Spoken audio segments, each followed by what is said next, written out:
I'm Keisha Carlton. I'm 33 years old and I was born with congenital heart disease. At 10 months old, I required open heart surgery. This was in 1992. I had subaortic stenosis, subpulmonary stenosis, and mitral valve regurgitation. Within the surgery, I had a subaortic resection of the right ventricular outflow, which resulted in complete heart block and meant that I needed a pacemaker. I now have a pacemaker for life. I've had two lots of bacterial endocarditis. This was hospital appointments after hospital appointments, days turned to weeks, turned to months. I also had another open heart surgery in 2002. I was 10 years old and had my mitral valve replaced with a mechanical St. Jude prosthetics valve, which meant I am now on warfarin for life. This means I have to test weekly or monthly, depending. Being on warfarin is actually quite hard. It's hard for me to get regular INR results within my range. So I have to be in between 3 and 4. But when you have a healthy diet, that also means that your blood thickens quite a lot. So I'm actually on quite a high dose. I started on 3 milligrams. I'm now on 18 milligrams. I'm being referred to a hematologist who is going to have a look whether or not I'm resistant to warfarin. Before having my mitral valve replaced, I suffered with shortness of breath. I felt the cold. I used to get blue lips and blue nails. I was very fatigued and tired all the time. I couldn't really keep up with my friends. I struggled in sport, PE, and then once I had the valve replaced, I was no longer able to play contact sports. That was also due to having a pacemaker and being on warfarin. It kind of made me fall out of love with PE, so I never used to do PE. I always had a sick note. And I just hated being in competition. As a child as well, we raised money for Ronald McDonald House because of how much support they gave my mum and dad. And I would also like to touch on parenting. My mum and dad didn't know I was born with congenital heart disease. This isn't in the family, it's not hereditary. All my sisters have been tested and there's nothing. I was just on my own, the little anomaly of congenital heart disease. But I definitely didn't get treated any different to my sisters. Um, I would say it's probably quite daunting and hard for my parents. There was no social media, there was no platforms to help them or any advocates. It was kind of back then with the no internet in 1992, so they were in the dark of a lot of things and learnt things themselves. There was no forums, and I didn't know anybody else that really had congenital heart disease. There was the odd child on the ward now and again in Alder Hay, but we didn't really keep in contact back then because it was very different. So I think now I've really found a passion for telling my story online and not being alone and reassuring parents that are now going through, their child being born with congenital heart disease or having open heart surgery so young, or there are patients that are in their, mid-teens, early 20s that are just finding out that I've got congenital heart disease. And I just want to share my story and hope that it helps one person. At 15 years old, I really battled with my mental health, having a pacemaker replacement. Um, when I was a small child, it fell out under my arm and stuck out quite significantly. When I had my open heart surgery in 2002, they actually put the pacing box in my abdomen and it was hidden, but the battery life ran out quite a lot. So I was having pacemaker replacements every 2 years. When I got to the age of 15, Alder Hey Hospital, and the cardiologist said to me that it would have to go back up into the left subclavian area near my armpit. And I really struggled with that, but they supported me. I had numerous counselling given to me by the NHS, and I finally gave in and they put it under the muscle. And since then, it's been absolutely fine, and you can't see it. I've had two pacemakers since then because they've lasted a lot longer, so that's always a positive. And then I found my love for the gym when I went to university at 20 years old. I had a PT session and fell in love with lifting weights because it was something I could do and I wasn't competing with anyone else. And I was going into the gym to enjoy the sessions on my own or with my PT, and they were teaching me. And I got quite good at it. And I really fell in love with the gym then, and that's where my fitness and wellness came in. By the age of 23, I started competing in bikini bodybuilding, and I am a 3 times UK winner for naturals bodybuilding bikini. And I loved it. It was super hard.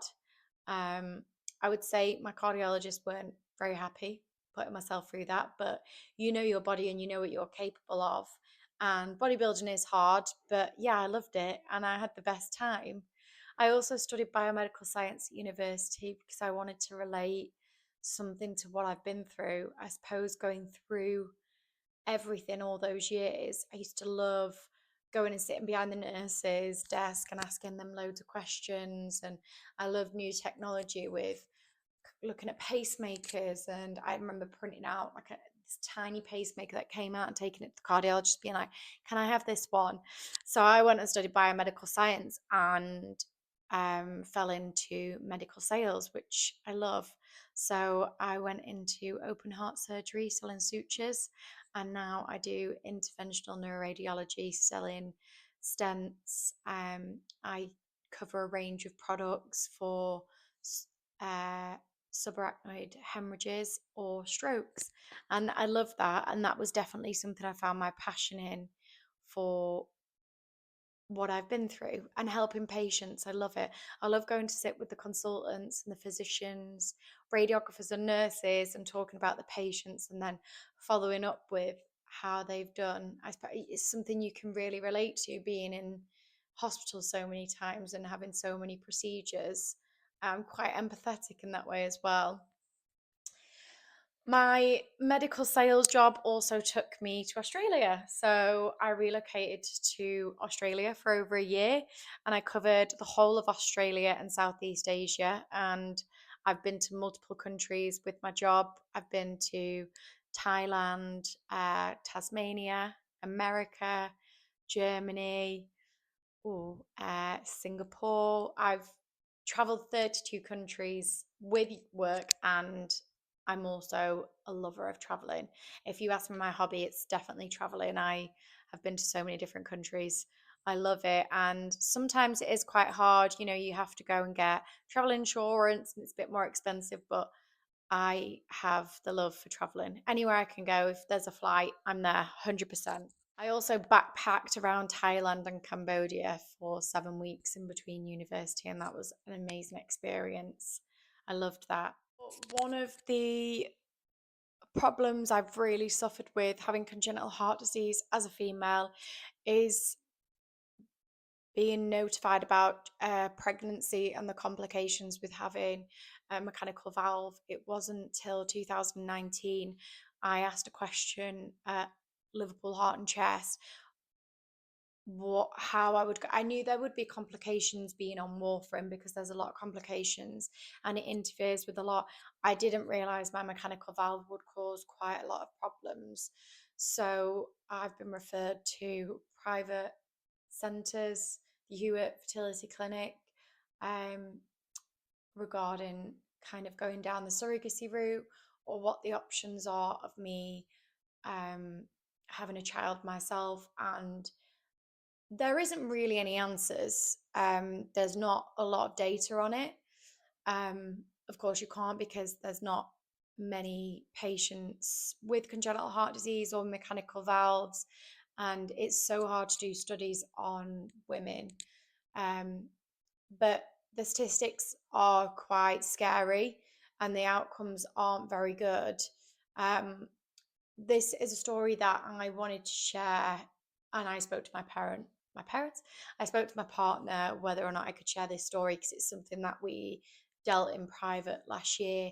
I got pregnant and I rang the clinics, and I would say the communication around that was really poor. And if it wasn't for the fact that I know the system for so long, or I'm a medical sales rep and know how to ring a few secretaries and find numbers and email addresses, I didn't get a very good response or support. The Liverpool Heart and Chest nurses were fantastic. There's a lady called Anna who was unbelievable in my support, and she got me a lot of referrals. And by the time I had a termination, which we decided it was for the best, I was 9 weeks and I wasn't very well. That's the first time since having my mechanical valve changed I really suffered with being poorly. I was so fatigued. It got to about 2 p.m. and I'd be asleep. I couldn't work. I had a month off work and I'd sleep a lot. I couldn't go to the gym. I gym quite a lot. I'm sure if you see my Instagram, I gym around 4 to 5 times a week. It's a huge part of my life. And I wanted to compete in a high rocks, which I had to cancel on. Yeah, so the termination, it wasn't the best. I had to undergo surgery because having the medication could result in a hemorrhage. However, I wasn't very well after that surgery. I went home the same day and I knew myself I wasn't very well. I kept bleeding. I knew no when something's wrong, and I did go back to the clinic a fair few times and they kept sending me home. I had a scan and they said that there was nothing left. They took all the um, egg out, but unfortunately, there was still was left tissue in me. And it wasn't until 5 days after my surgery, I hemorrhaged and lost a lot of blood. My partner had to take me to the A&E, and I was put on a blood transfusion and had emergency surgery. And I think um, from that experience, that was quite scary, and losing that amount of blood and being in that vulnerable situation, and also me being vulnerable now, going back to it, that was a really hard place to be in. I think I kind of had to accept that having a child naturally isn't going to be the best option for me and my partner, which is really sad because that's something that's kind of been taken away and I had quite a bad experience. So if there's one message I do want to get out to the females with congenital heart diseases, do ask the questions and find out, and the education definitely needs to be a lot better. And if that's something I can help with, then I would love to be involved with that, because I think it's something we really need to take seriously, because coming back from that with my mental health, I'm a year down the line and I'm still struggling with accepting that. And I've been for appointments of whether or not we do go down the natural route. But I think just from that, it was quite scary. And yeah, my partner took on a lot there and he was very good with that. Um, but yeah, coming on to even more exciting stuff, I do have ambitions still. So I love my medical device job, but I would, in the future, I really want to compete in a high rocks. I want to do an ethics and I want to do DECA and hybrid games. So they are on the cards for possibly the end of this year, but definitely 2027. I really want to build a platform and a forum for congenital heart disease patients. I think we have suffered a lot, survived a lot, fought a lot, and we are so strong that there definitely needs to be some more platforms of communication where we can all talk.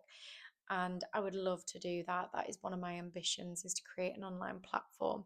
So I've, over the past 3 weeks, decided to go on social media about my congenital heart disease and share my story and experience, and hope that it would help people. And I just hope that's reaching people and experience. And I really appreciate Tiny Tickers reaching out to me in order to do this video. It was quite hard. Um, it's been really nice. I've rambled a lot, but I wanted to share my story as a 33-year-old girl living with congenital heart disease. And I want you to know that you're not alone and you're capable of so many things. I'm 33 years old and I've achieved so much in my life. And I think doing this videos, thank you so much, Louise, for reaching out. I've realized how much I've accomplished in my life, because sometimes I take a lot for granted, and my health. So I'm sat here really healthy and living a lovely life. And I've just moved into a gorgeous house I'm now renovating. And if there are any questions, please reach out to my Instagram. Thank you so much, Tiny Tickers, for posting this story.